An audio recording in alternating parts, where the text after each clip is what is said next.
존 볼턴 미국 백악관 국가안보회의 보좌관이 일본을 거쳐 한국을 방문합니다. 한일 갈등이 악화된 가운데 이뤄지는 방한이라 볼턴 보좌관이 이번 문제를 거론할 가능성이 제기됩니다.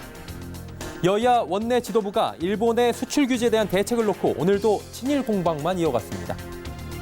일본의 반도체 수출 규제 악재에도 불구하고 삼성전자와 SK하이닉스의 주가가 나란히 강세를 보이고 있습니다.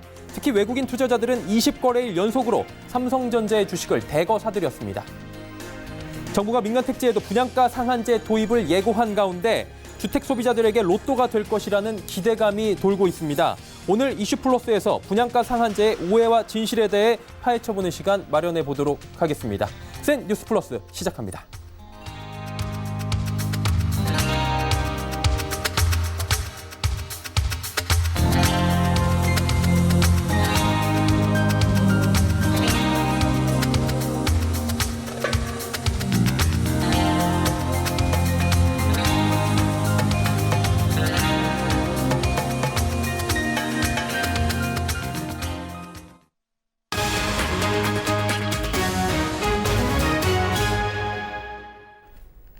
시청자 여러분 안녕하십니까. 센 뉴스 플러스 시작합니다. 존 볼턴 미국 백악관 국가안보회의 보좌관이 일본을 거쳐 한국을 방문했습니다. 1박 2일간의 일정으로 방한하는 볼턴 보좌관은 오늘 오후 오산 공군기지를 통해 입국한 것으로 알려졌습니다. 볼턴 보좌관의 단독 방한은 작년 3월 취임 이후 이번이 처음입니다. 볼턴 보좌관은 내일 정의용 청와대 국가안보실장과 강경화 외교부 장관, 정경두 국방부 장관을 잇따라 만나 한반도의 완전한 비핵화와 한미동맹 등 주요 현안을 논의합니다. 그러나 시기상 한일 갈등이 악화된 가운데 일본을 거쳐 이뤄지는 방한이라 볼턴 보좌관이 이번 방한에서 이 문제를 거론할 가능성도 제기됩니다. 추가 경정 예산과 법안 처리를 위한 7월 임시국회 소집 논의를 전면 중단한 여야 원내 지도부는 일본의 수출 규제에 대한 대책을 놓고 오늘도 친일 공방만 이어갔습니다. 더불어민주당은 자유한국당이 일본에 대한 정부 여당의 단호한 대응에 협조하지 않고 국민 여론과 동떨어져 추경을 발목 잡고 있다며 국민 공감제로 정당이라고 비판했습니다. 반면 한국당은 정부와 여당이 야당의 친일 프레임을 씌운다고 비판하며 정부가 일본을 극복하는 방법도 알지 못하며 반일 감정을 자극해 국민 분열을 조장한다는 주장을 되풀이했습니다. 바른미래당은 여야가 충돌을 멈추자고 중재에 나서면서 여야 입장이 첨예하게 엇갈리는 추경 처리를 일단 유보하고 대일 결의안과 민생법안 의결을 위한 임시국회를 소집하는 방안을 제시했습니다. 일본의 반도체 수출 규제 악재에도 불구하고 삼성전자와 SK하이닉스의 주가가 나란히 강세를 보이고 있습니다. 특히 외국인 투자자들은 20거래일 연속으로 삼성전자의 주식을 대거 사들였습니다. 양한나 기자의 보도입니다. 외국인들의 거침없는 매수세에 삼성전자의 주가가 연고점인 47,350원 돌파를 앞두고 있습니다. 한국거래소에 따르면 외국인은 지난달 25일부터 오늘까지 21일 연속 약 1조 6,758억 원의 삼성전자의 주식을 순매수했습니다. 같은 기간 개인과 기관은 각각 1조 3,791억 원, 2,531억 원을 순매도했습니다. 오늘 삼성전자의 주가는 47,300원에 거래를 마쳤습니다. SK하이닉스의 주가 역시 강세를 보였습니다. SK하이닉스의 주가는 오늘 장중 최고 2.93% 상승한 87,000원까지 올랐다 78,800원에 장을 마감했습니다. 지난 8일 67,400원 대비 9거래일 만에 약 17% 상승했으며 연중 최고점인 82,400원보다 약 4% 낮은 수치입니다.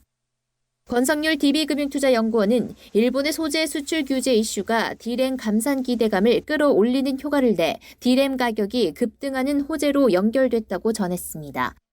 이어 일본의 수출 규제 이슈는 결국 반도체 업황의 바닥을 다지는 계기가 될 것이라고 설명했습니다. 글로벌 시장 조사업체 D램 익스체인지에 따르면 일본 정부의 소재 수출 규제 발표 이후 D램과 낸드 플래시 등 주요 메모리 반도체 가격은 2주 만에 약 25%가량 급등했습니다. 이승우 유진투자증권 연구원은 미국의 금리 인하 기대감에 따른 경기 진작 효과와 최근 미국 IT 업체들이 하반기 반도체 수요 회복 가능성에 대해 언급한 점이 업종에 대한 기대감을 키운 것으로 보인다고 전했습니다. 특히 이 연구원은 일본 정부가 소재 수출 중단을 통해 글로벌 서플체인을 붕괴시키는 극단적 선택은 하지 않을 것으로 전망한다며 소재 수출 절차를 복잡하게 하는 수준에서 그칠 것이라고 조언했습니다. 서울경제TV 양하나입니다. 일제 강제징용 피해자들이 압류한 일본 미쓰비시 중공업의 국내 재산을 매각하는 절차에 돌입했습니다.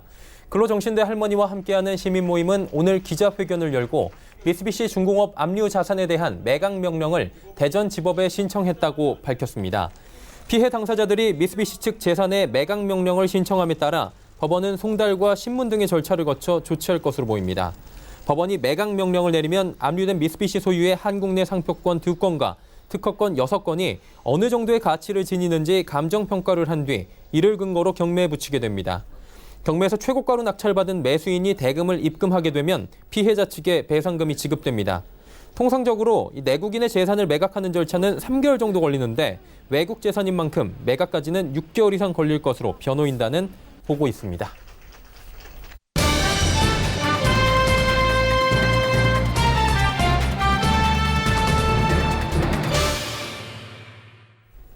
정부가 민간 택지에도 분양가 상한제 도입을 앞두고 있는 가운데 주택 소비자들에게 로또가 될 것이다라는 목소리가 큽니다.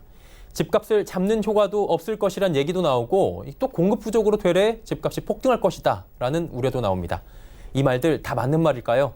시장에선 분양가 상한제 도입에 대한 거부감이 큰 모습인데 진실은 무엇인지 오늘은 이 이야기 낱낱이 파헤쳐 보도록 하겠습니다. 부동산팀의 정창신 기자 함께합니다. 안녕하십니까, 정 기자? 네, 안녕하세요. 네, 팩트체크부터 합니다. 분양가 상한제 도입하면 집값을 잡을 수 있는 겁니까? 네. 자, 일단 이 업계에서는 그동안 이 고분양가로 주변 집값이 오르고 또 이후에 분양하는 단지들은 이 오른 집값이 반영되다 보니까 또 고분양가가 나오고 이런 과정이 반복되면서 집값이 오르고 이 분양가가 오른다 이렇게 좀 분석을 했는데요. 네. 그러니까 애당초 이 고분양가를 잡는다면 집값도 잡을 수 있다 이런 얘기입니다. 그런데 뭐 맞는 얘기죠. 그런데 이 분양가 상한제가 조금 더 실효성을 갖추려면 한 가지 더 해야 될 일이 있는데 네. 그게 뭐냐면 일단 이 분양가 상한제가 도입이 되면 이 어떻게 분양가가 산정이 되냐면 이 아파트 토지비에 그러니까 토지비는 이제 감정평가로 매겨지는 가격이고 이 토지비에다가 정부가 책정한 기본형 건축비란 게 있습니다. 자, 이 가격이 더해지고 또 업체들의 적정 이윤을 붙여서 시장 가격 이하로 분양가를 산정하게 되는데요.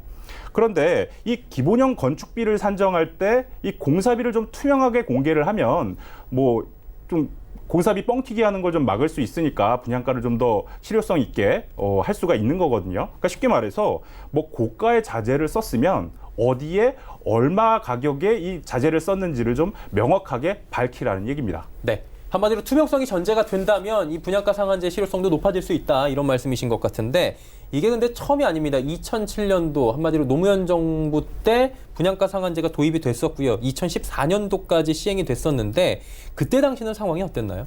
네. 자, 이 KB 부동산에서 조사한 서울 아파트 중간값을 한번 알아봤습니다. 이 네. 과거 사례를 좀 알아봤는데 이 중간값이란 게 뭐냐면 이 서울 아파트 가격을 일렬로 쭉 나열했을 때 정 가운데 오는 가격 이걸 이제 중간값 혹은 뭐 중위 가격이라고 부르거든요. 그런데 이게 보통 우리가 부동산 지표로 활용하는 것 중에 평균 아파트 가격이라고 있습니다. 이건 이제 아파트 값을 다 더해서 나눈 이 평균 가격인데 이 지표를 산정할 때 일부 고가 아파트가 포함이 돼 있으면 평균값이 오르는 이런 통계 왜곡이 나타날 수 있거든요. 그런데 이 중간값을 활용하면 최고가 아파트나 뭐 최저가 아파트가 빠지기 때문에 일반적으로 이 집값 흐름을 좀 가늠할 수 있는 지표로 활용할 수 있는 겁니다. 예. 자, 그래서 저 표를 한번 준비해 봤는데요.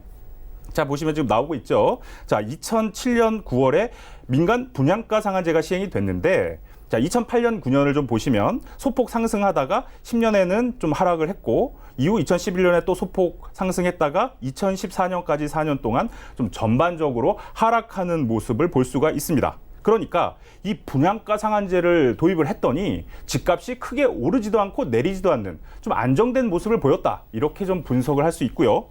실제로 그럼 얼마나 가격이 좀 나왔냐 이걸 또 보면 아까 표에서도 좀 봤지만 예. 2008년에 서울 아파트 중간값이 4억 8,084만 원이었거든요. 그런데 분양가 상한제가 종료된 2014년에 가격을 좀 알아봤더니 이 서울 아파트 중간값은 4억 7,975만 원으로 큰 변화가 없다는 것을 알 수가 있었습니다. 그런데 지금 표 보시면 알겠지만 2014년에 이제 분양가 상한제가 종료된 이후 15년부터 지난해죠. 2018년까지 그래프가 쭉 올라가는, 그러니까 급등하는 모습을 확인할 수 있는데, 자, 지난해 이 서울 아파트 중간값은 무려 2배에 가까운 이 8억 4,502만 원을 기록했습니다. 네. 한마디로 정리하자면 2007년도부터 2014년도까지의 주식 가격의 변화는 거의 없었다라고 지금 정리가 되고 있습니다. 자, 이제 두 번째 팩트 체크입니다. 로또 분양 얘기가 뭐 안 나올 수가 없는 상황이잖아요. 주변보다 시세가 좀 저렴하게 분양이 되다 보니까.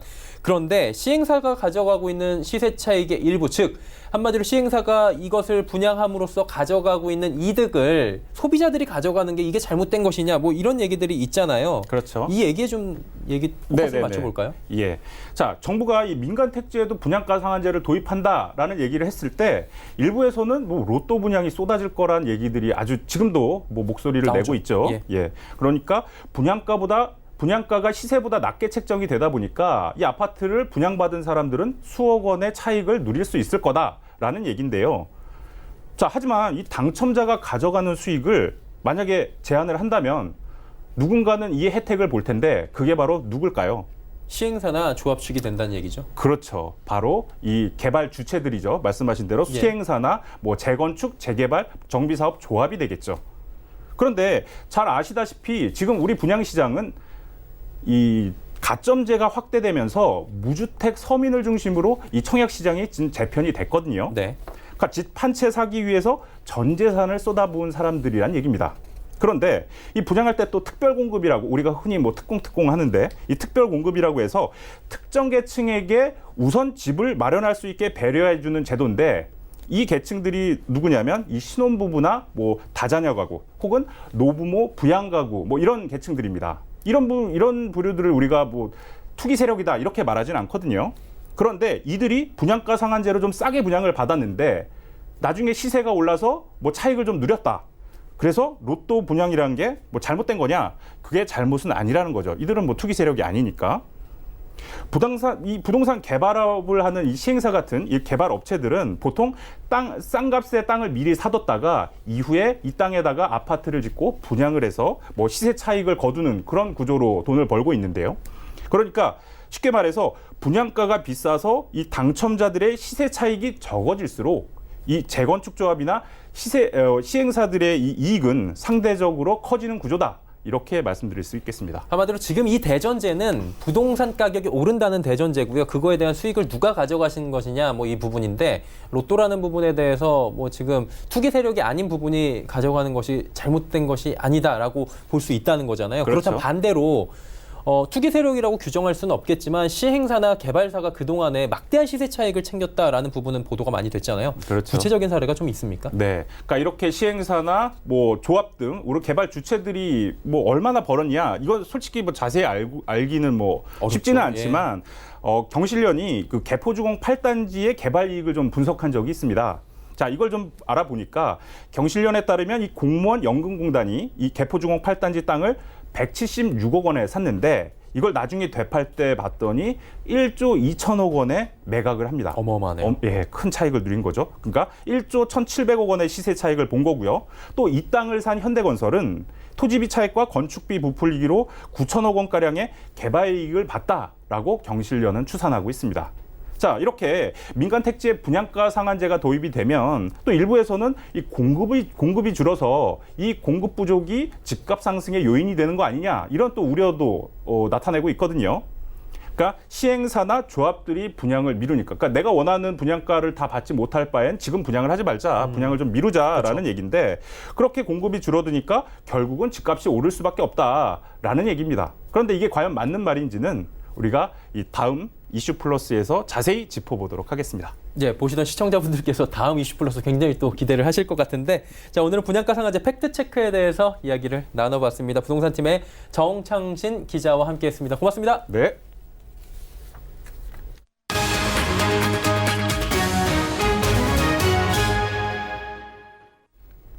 오늘날 전 세계를 호령하고 있는 IT 기업 페이스북과 아마존도 그 첫 시작은 소규모 벤처 스타트업이었습니다.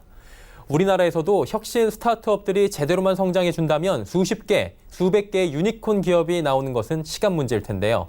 오늘 산업은행과 한국무역협회는 넥트라이즈 2019 서울 행사를 열고 국내 스타트업들이 글로벌 시장으로 도약할 수 있도록 하는 발판을 마련했습니다. 국내외 유수 기업들은 물론 전 세계 투자자들이 한자리에서 현장의 열기를 더했다고 합니다. 고현정 기자가 그 현장에 다녀왔습니다. 삼성과 아마존 등 국내외 글로벌 대기업들과 전 세계 벤처 캐피탈이 대거 참여하는 국내 최대 스타트업 페어 넥스트라이즈 2019 서울이 오늘 개막했습니다. 그동안 스타트업 페어가 각 기관별로 진행됐던 한계를 극복하고 대한민국 스타트업과 글로벌 시장을 연계하는 플랫폼으로 거듭난다는 구상입니다. 산업과 산업, 기업과 기업을 연결하는 플랫폼의 등장은 꼭 필요합니다. 오늘 혁신금융의 뜻을 품은 5개 기관들이 힘을 모아 만든 이 플랫폼이 미국의 CES, 스페인의 MWC, 독일의 IFA와 같이 한국의 혁신 성장을 상징하는 국제적인 플랫폼으로 성장할 수 있도록 현장에는 얼굴을 인식해 AI가 안경을 추천해주는 서비스부터 캠핑에서 조명은 물론 샤워까지 가능한 동력을 제공하는 초대형 배터리까지 다양한 스타트업들이 자리했습니다. 이외에도 3D 스캔 기술과 인공지능이 접목된 자율주행 인지기술 스타트업, 인도 금융시장을 겨냥한 핀테크 기업 등 200여 스타트업들은 각자의 서비스 시연에 열을 올렸습니다. 또 1:1 사업협력 현장 상담에는 현대차와 GS칼텍스, LG와 더불어 네이버, NC소프트 등 대기업과 벤처 1세대 기업들, 글로벌 기업인 아마존과 알리바바 클라우드 등이 참여했습니다. 특히 인도나 동남아시아 현지의 스타트업을 국내 벤처 투자 생태계로 연결하는 동시에 전 세계 해외 투자자들이 우리나라 스타트업에 투자할 수 있도록 국가별 세션과 홍보 부스 등이 마련됐습니다. This is the first time we came over here and we want to learn more about the ecosystems and the startup teams here in Korea. Korea is one of the leading startup ecosystems in Asia, so Taiwan is also doing quite well. So we want to learn from Korea, and also we want to find opportunities to collaborate with Korea. 오늘부터 이틀간 서울 코엑스에서 열리는 넥스트라이즈에선 약 2천여 건 이상의 사업 협력과 투자 유치 상담이 진행될 예정입니다. 서울경제TV 고현정입니다. 미국과 독일, 일본 등 G7 국가들이 IT 기업의 디지털세, 이른바 구글세를 부과하는 방안에 원칙적으로 합의했습니다. 기획재정부는 프랑스에서 열린 G7 재무장관회의 참여 국가들이 오는 2020년까지 디지털세에 대한 국제적 합의를 도출하기로 했다고 밝혔습니다. 과세의 원칙은 크게 두 가지로 우선 디지털 경제에 맞춰 새로운 국가 간 과세권 배분 규칙을 세우고 또 다국적 기업의 조세 회피를 막고자 최소한의 세율을 정해 도입하기로 했습니다. 현행 국제기준상 외국 법인이 사업으로 벌어들인 소득에 대해 법인세를 부과하려면 소득이 발생한 곳에 물리적 고정사업장이 있어야 합니다. 이 때문에 본사는 세율이 낮은 아일랜드에 두며 유럽 내 다른 나라에서 수익을 올리고 있는 구글과 같은 글로벌 IT 기업들에 대해선 법인세를 부과하기가 어렵습니다. 기재부는 정부도 2020년까지 디지털세 장기 대책에 관한 국제 논의에 적극 참여할 계획이라고 밝혔습니다.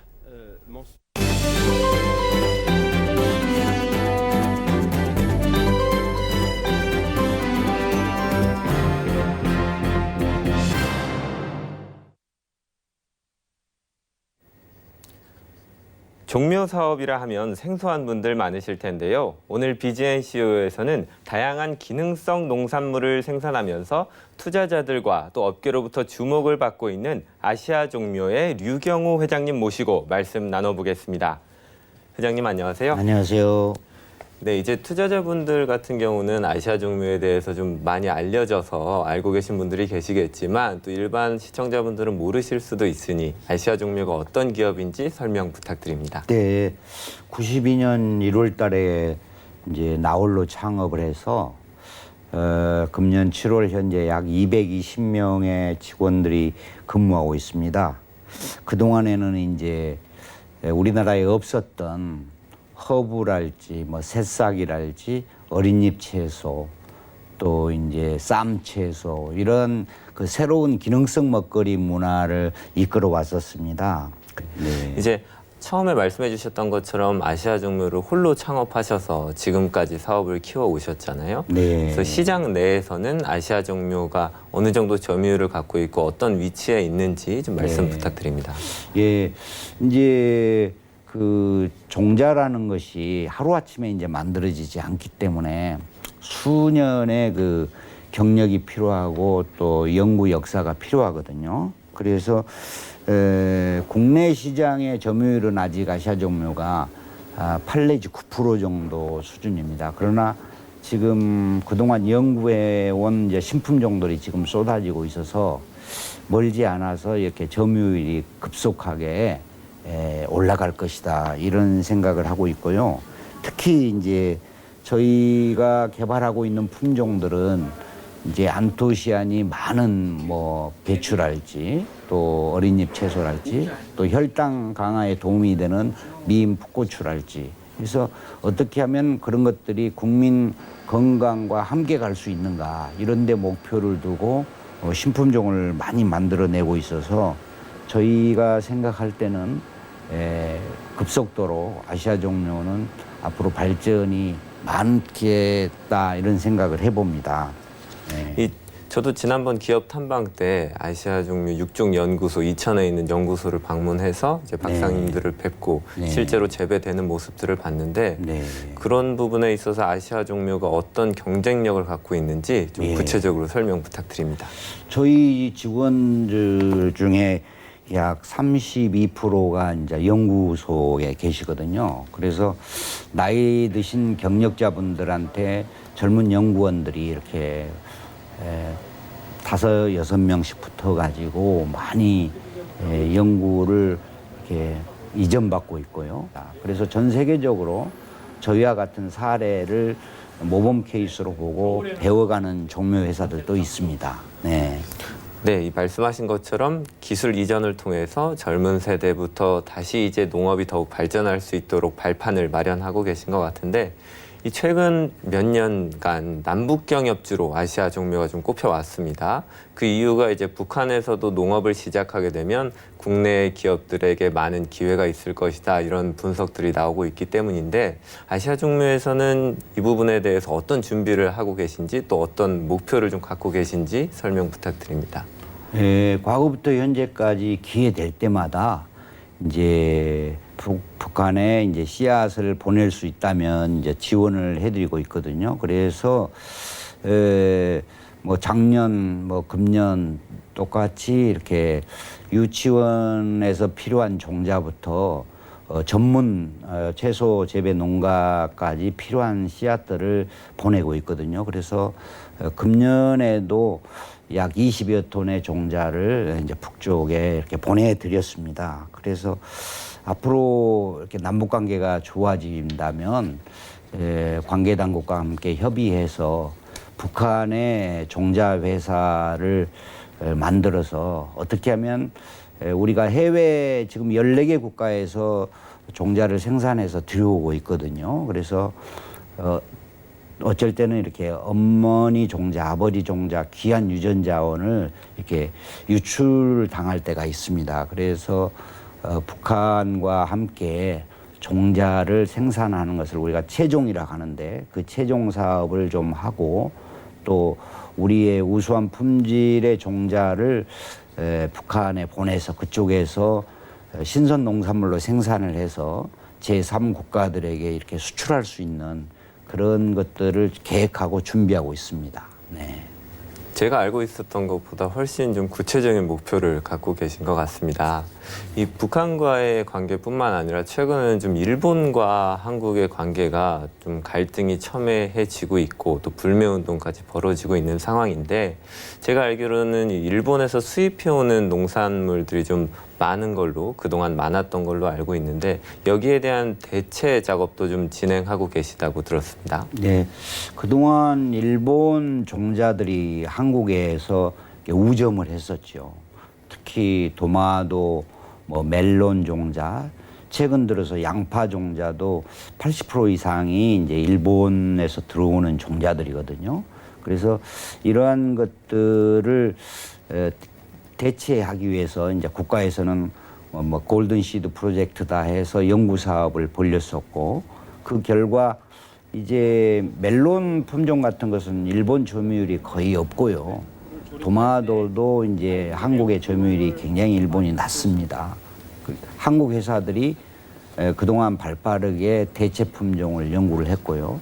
특히 이제 양파 품종 같은 것은 제가 생각할 때 3, 4년 후면 거의 한국 국산 품종으로 이렇게 대체될 것이다 이렇게 생각을 합니다. 특히 그 양배추 품종 같은 것은 거의 이제 국산으로 이렇게 품종으로 바뀌고 있고요. 금년 들어서 군산시에서 꼬꼬마 양배추라는 샐러드 양배추, 생식용 양배추가 생산이 돼서 일본으로 이렇게 매년 이렇게 수출되는, 또 인기가 높다는 그런 것들을 들었고요. 예, 그 양배추 같은 경우는 이제 일본에 역수출까지 하고 계신 굉장히 중요한 성과들을 내고 계신 것 같습니다.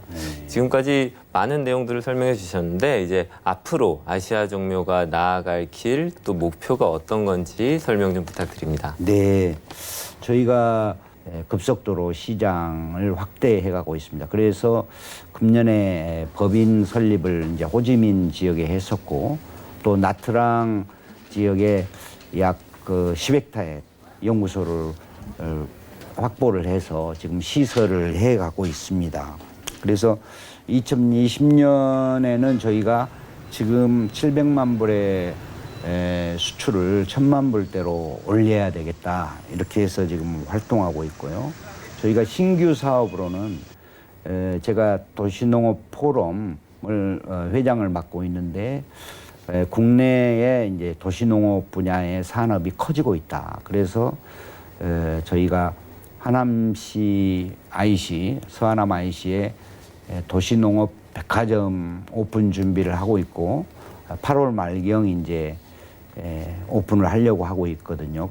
아시아 종묘는 이제 연매출 500억을 가까이 지금 목표를 두고 있습니다. 그래서 500억 정도가 넘어서면은 안정되게 이렇게 급속 성장을 할 수가 있고, 아까 미리 말씀드린 것처럼 그동안의 연구 결과물들이 이제 막 쏟아져 나오기 때문에 그러한 신품종들을 발판으로 해서 도시농업 백화점을 통해서도 스타트업 기업들에게 어떻게 하면 이렇게 창업의 기회를 모델 케이스로 보여줄 수가 있고, 또 해외에 진출을 해서 얼마든지 대한민국의 종자 회사들이 해외 수출의 길을 열 수 있다. 그래서 제가 개인적으로는 또 수출협의회 회장을 맡고 있는데, 아시아 종묘가 전 세계 시장의 수출 시장에서 열심히 노력함으로써 후배 종자 기업들, 이제 가망성이 있지만 조금 방법을 몰라서 수출을 더디하고 있는 회사들에게 모범이 되어서 한국에서 필요한 아시아 종묘가 전 세계에서도 환영받는 아시아 종묘로 키워가도록 최선의 노력을 다할 것입니다. 예. 우리나라의 종자 사업을 지키면서 또 종합 먹거리 기업으로 도약하겠다는 이 아시아 종묘 류경호 회장님의 말씀 잘 들었습니다. 시청해 주셔서 감사합니다.